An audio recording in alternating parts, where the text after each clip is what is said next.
Hello. Today we're going to make two rings.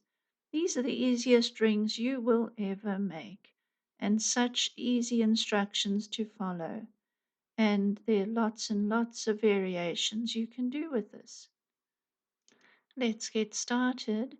Cut 50 centimeters or 20 inches of 1 millimeter wire. I'm using aluminium here. Bend that long piece of wire in half and crossing over as you bend to make a little loop at the end. Just a neat little round loop. And then begin twisting those two tails and carry on twisting all the way through to the end.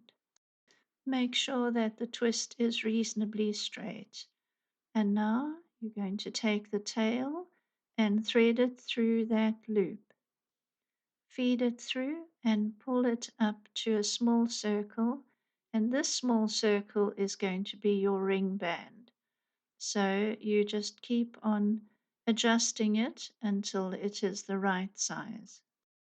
When it looks like it's the right size, put it on your ring mandrel and adjust again if you need to.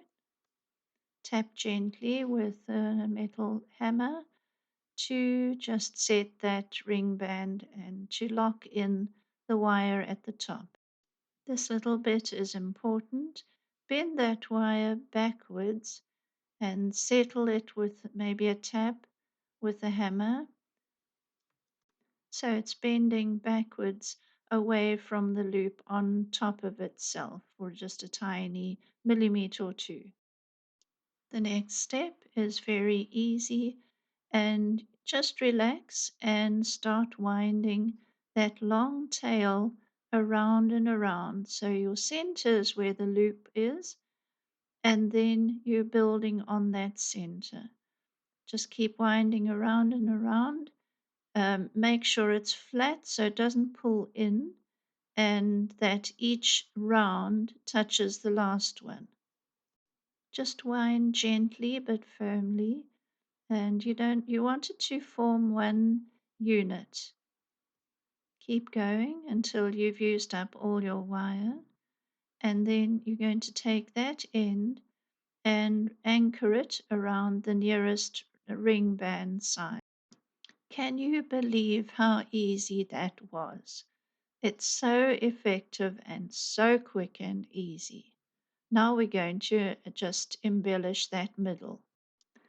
Thread your three little pearls onto pinheads, twist that bunch together, and then feed it through the hole in the center of the ring to twist underneath and to tidy up. It's really pretty, isn't it? Lovely little ring.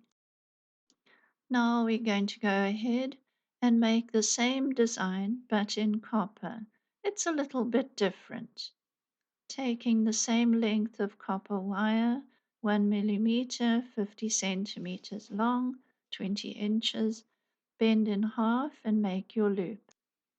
Twisting the ends all the way from the loop right through to the end and tidy up that twist so that it's reasonably straight.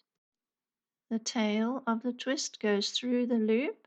Pull it up towards the loop to make the ring band and test that size. Squeeze that join closed where the tail goes through the loop so that it's solidly locked. This copper is a bit hard to work with, so I am annealing it. I heat it from one end to the other with a butane torch and then quench it in cold water to soften. Now we tap it on the ring mandrel just to set that twist nicely because it has been annealed so it's soft. So we tap it to toughen it up a bit. Tap on the loop area and bend the wire backwards and just to get that loop center of the flower started. And then begin again to wrap around that center. Just keep the center tight. And I found I had to use the pliers to squeeze it in and tighten up the middle. It didn't just flow.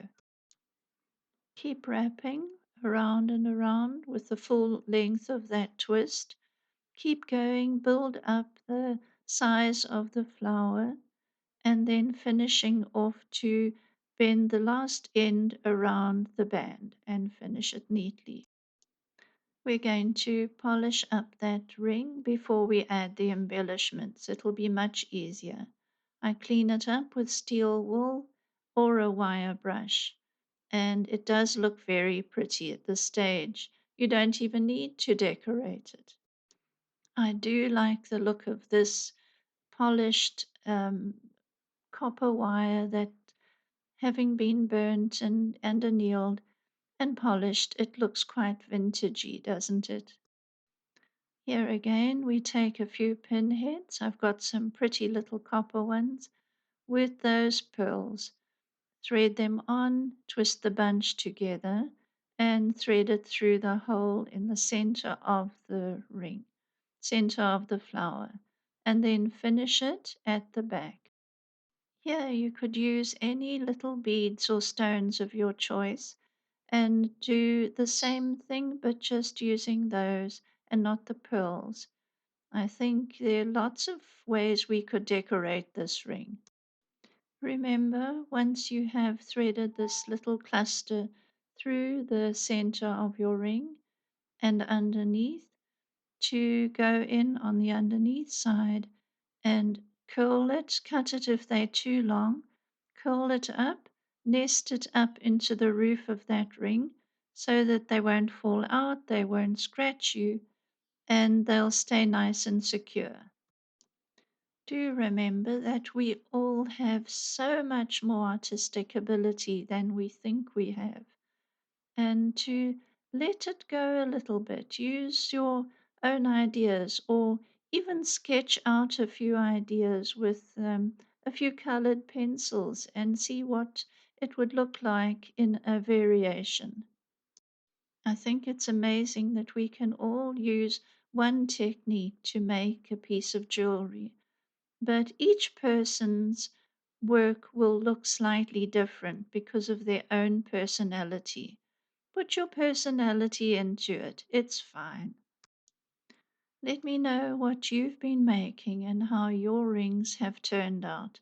I would love to hear about it. Thank you for watching, and bye bye.